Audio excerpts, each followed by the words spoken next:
আমাদের ঐকান্তিক কামনা কাশ্মীর নিজের ছন্দে ফিরে আসুক, পর্যটকরা আবার নির্ভয় কাশ্মীরকে বেছে নিক।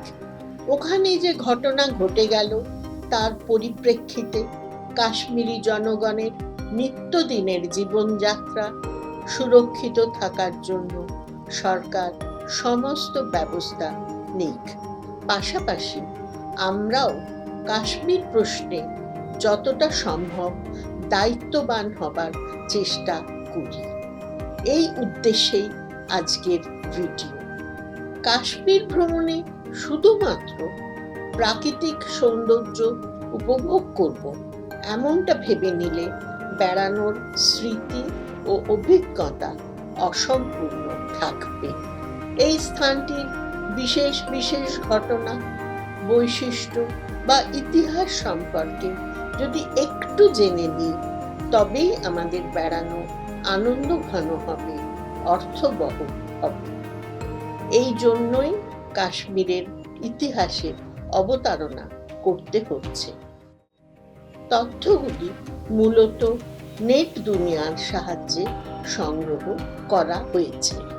ভারতবর্ষের মধ্যে কাশ্মীর একটি রাজ্য যার অতীতকাল বা বৈদিক যুগ থেকে বর্তমান সময়ে শাসন পরম্পরার লিখিত ইতিহাস পাওয়া যায়। অতীত পাওয়া যায় কালহানের রাজতরঙ্গিনী গ্রন্থ অবলম্বনে।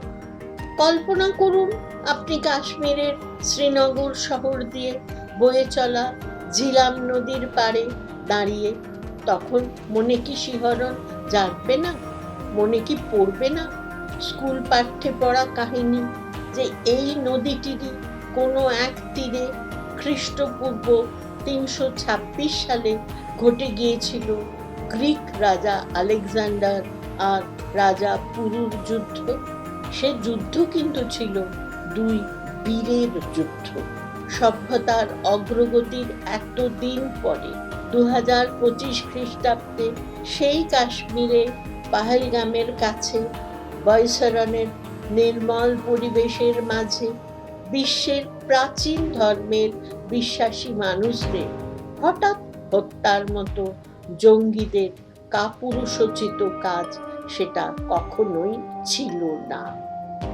পরবর্তীকালে 302 থেকে 332 খ্রিস্টপূর্ব সময় কাশ্মীর ছিল মৌর্য সাম্রাজ্যের অধীনে। জানেন, স্বয়ং সম্রাট অশোক শ্রীনগর শহরের প্রতিষ্ঠাতা। অশোকের প্রতিষ্ঠিত শ্রীনগর কিন্তু পুরনো শ্রীনগর। 6ষ্ঠ শতাব্দীতে আজকের শ্রীনগরে রাজধানী স্থানান্তরিত হয়। পুরানো শ্রীনগর আপনারা দেখে আসতেই পারেন। স্বাধীনতার পর ভারত জাতীয় পতাকা ও প্রতীক গ্রহণ করেছে সম্রাট অশোকের ধর্মচক্র ও অশোক স্তম্ভ অবলম্বন করে। তাই প্রতিষ্ঠাতার কথা মনে রেখে কাশ্মীরকে একটু আলাদা চোখে দেখতে ইচ্ছা করবে না? সৌন্দর্যের কথা আপাতত বাদই দিলাম। শহর প্রতিষ্ঠার সময় কাশ্মীর ছিল যথেষ্ট সমৃদ্ধশালী।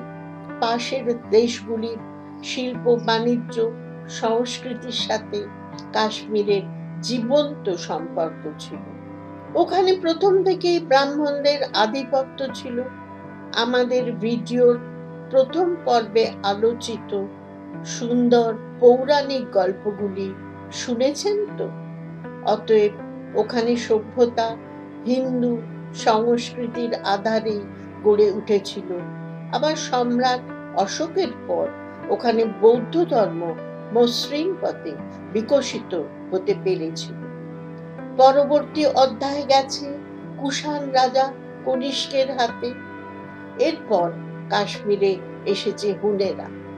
বিদ্বজনেরা মনে করেন এ সমস্ত রাজারাই তৎকালীন কাশ্মীরের সংস্কৃতির সঙ্গে আচার বিচার ও প্রতিষ্ঠানের নিয়ম শৃঙ্খলার সঙ্গে একাত্মতা তৈরি করেছিলেন। অর্থাৎ বৈরিতাকে আঁকড়ে ধরে ধ্বংস ডেকে আনেননি। আগেই বলেছি, গান্ধার দেশ ও নিকটবর্তী উন্নত দেশের সঙ্গে কাশ্মীরের ধারাবাহিক আন্তরিক যোগাযোগ ছিল। এই ধরনের ভিতের জন্য চতুর্থ শতাব্দী নাগাদ কাশ্মীর হিন্দু ও বৌদ্ধ এই দুই ধর্মের দর্শন ও জ্ঞান চর্চার অগ্রণী স্থান হিসাবে আত্মপ্রকাশ করে। শ্রীনগরের সামগ্রিক আকর্ষণে চীন পরিব্রাজক হুয়েনসাং 631 খ্রিস্টাব্দে ওখানে আসেন। তৎকালীন রাজা তাকে শ্রদ্ধা করে অভ্যর্থনা জানান এবং তার অনুসন্ধানের কাজে সর্বতোপ সাহায্য করেন। হুয়েনসাং পুরানো ও নতুন শ্রীনগরের উল্লেখ করেছেন ও বেশ কিছু প্রাণবন্ত বৌদ্ধ চর্চার কেন্দ্রের উল্লেখ করেন। প্রশ্ন হলো, পণ্ডিতরা যা বলে গেছেন তার কিছুটা তো এখনকার শ্রীনগরে দেখতে পাওয়া যায়, কেন দেখি না হিন্দু বা বৌদ্ধ স্থাপত্য? পরের আলোচনা সেই ব্যাপারে আলোকপাত করবে। কাশ্মীরের মাটিতে রাজতন্ত্রের চাবিটি বহুদিন হিন্দু রাজাদের হাতে থাকলেও দ্বাদশ শতাব্দী আগে থেকে উচ্ছৃঙ্খল রাজাদের হাতে পড়ে কাশ্মীরের অবনতির শুরু। যেমন হর্ষদেবের মতো রাজারা তাদের বিলাসবহুল জীবনযাত্রার মান অব্যাহত রাখতে বিভিন্ন মন্দির থেকে মূল্যবান সামগ্রী লুট করতেও কসুর করেননি।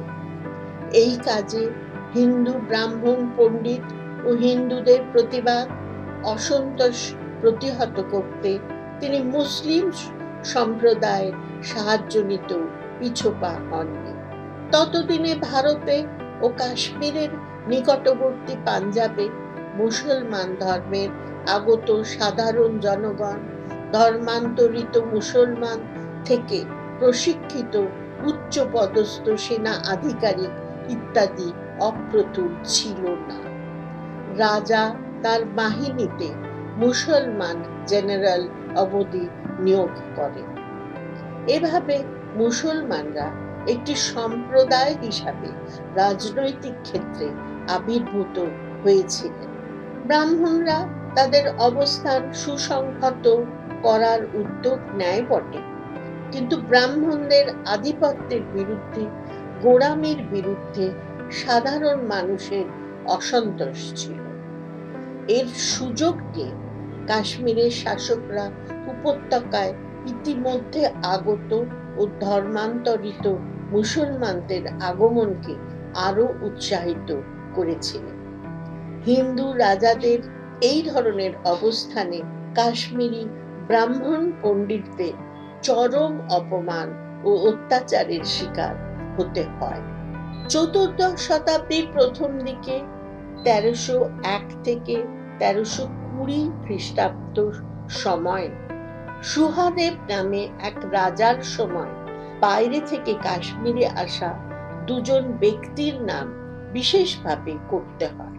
একজন রিচানা নামে এক তিব্বতী, অন্যজন বুলবুল শাহ নামে এক সুফি বিদ্বজন। রাজার বদান্যতায় তারা জায়গির প্রাপ্ত হন।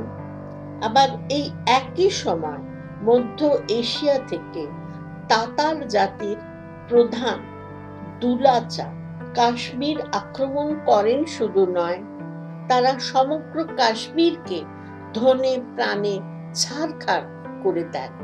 রাজা সুহাদেব প্রথমে ভেবেছিলেন দুলাচাকে অর্থের বিনিময়ে সন্তুষ্ট করতে পারবেন, তাই তিনি শুধুমাত্র ব্রাহ্মণদের থেকে খাজনা আদায় করে ব্রাহ্মণদের অপরিসীম দারিদ্র্যে ঠেলে দিয়ে অবস্থা সামাল দেবার চেষ্টা করেন।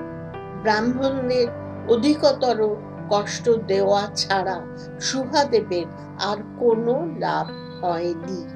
রণে ভঙ্গ দিয়ে সুহাদেব রাজ্য ছেড়ে পালিয়ে যান।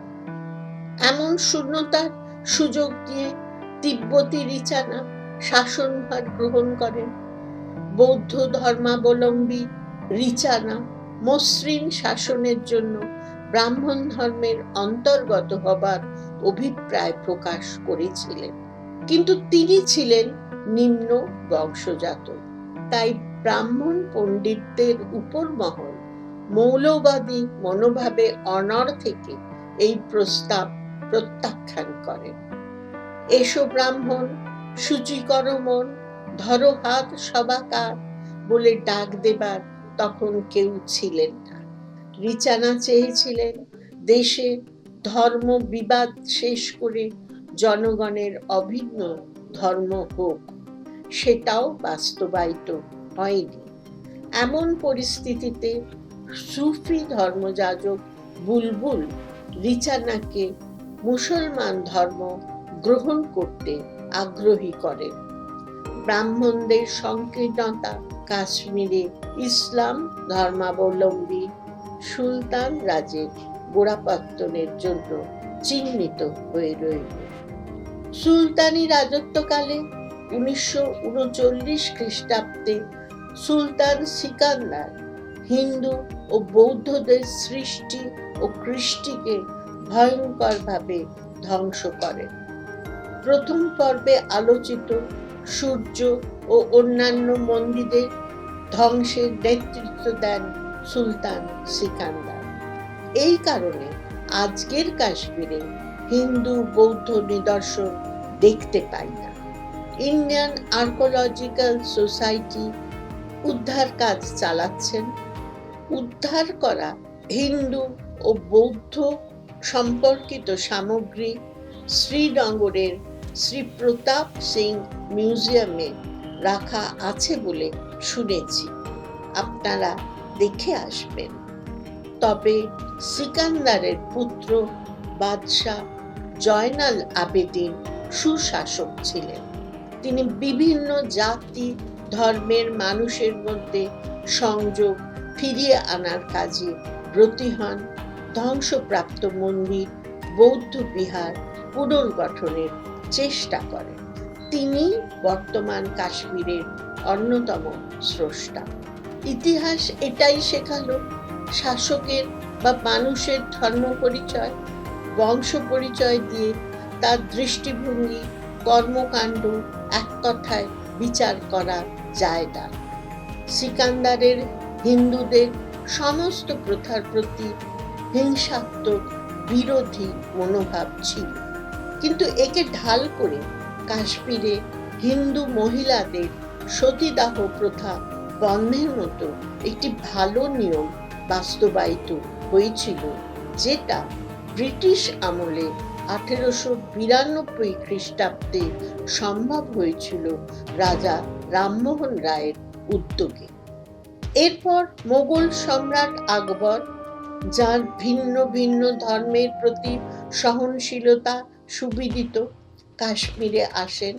আমাদের ভিডিওর প্রথম পর্বে বলা হিন্দুদের তৈরি সূর্য মন্দিরে আকবর অজস্র মুক্তা ও গরু দান করেন।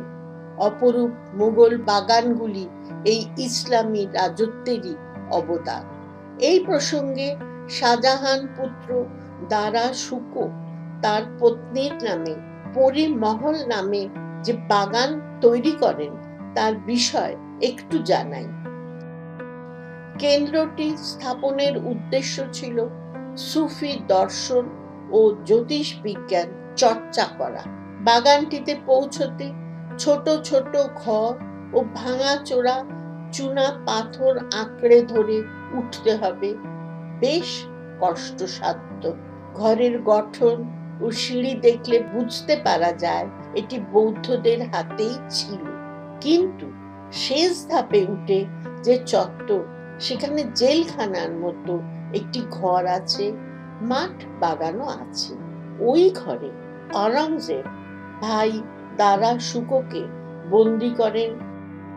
চারদিকের শান্ত সুন্দর পরিবেশের মধ্যেও কিন্তু গা ছমছম করবে।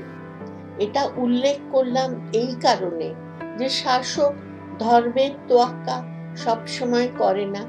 তাই পিতা শাসকের হাতে বন্দী হতে পারেন, জ্ঞান পিপাসু উদার মতবাদের সহোদর হত্যা হতে পারেন, আবার কখনো তিনি নিজে উদার মনোভাবের কাজের স্বাক্ষরও রেখে যেতে পারেন।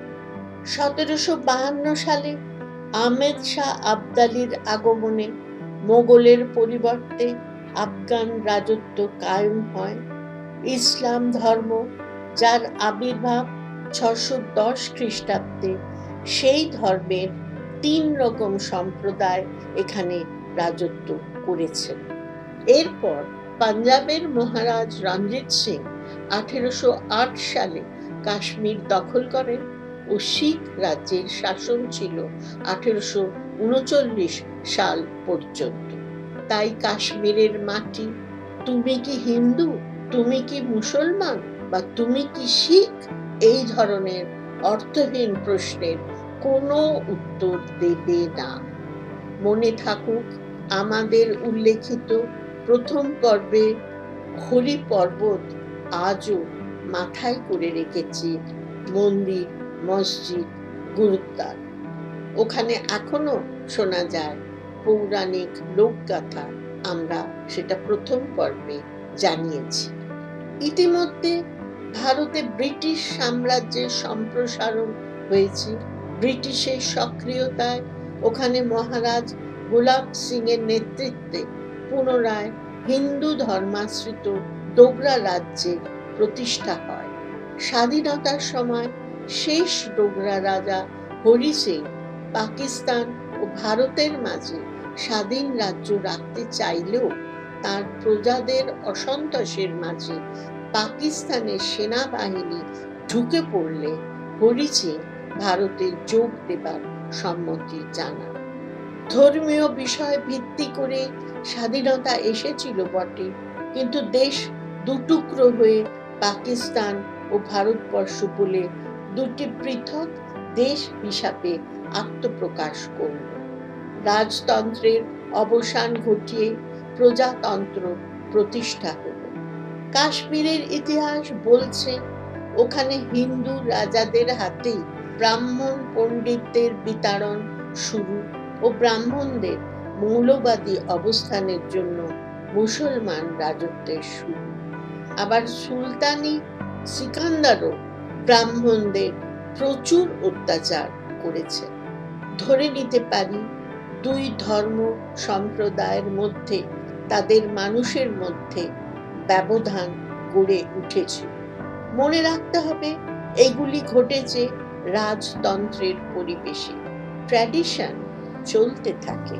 কাশ্মীরের ভৌগোলিক অবস্থানের সুযোগে সমস্ত ঘটনাকে ধর্মের নামে আঁচড় কেটে ব্যাখ্যা করা এই যাবৎ হয়তো সহজ হয়েছে। আজ প্রায় 75 বছর আমরা প্রজাতন্ত্রে বাস করছি। আমাদেরও চিন্তা ভাবনা বিশ্লেষণের অভিমুখ পরিবর্তন দরকার। এ কাজে বস্তুনিষ্ঠ ইতিহাস, যেটা শুধু ওপরে আশ্রিত রাজাদের ইতিহাস না হয়ে প্রকৃত ইতিহাস হবে, তার দরকার আছে। বহিঃশক্তির আক্রমণ, হামলা, খবরদারির প্রতি আমাদের আপত্তি আছে। তাই আমাদেরও দায়িত্ব বর্তায় নিজেদের আগলিয়ে রাখতে, নিয়ন্ত্রণে রাখার জন্য নিজেদের অবস্থা আয়ত্ত করে নিতে।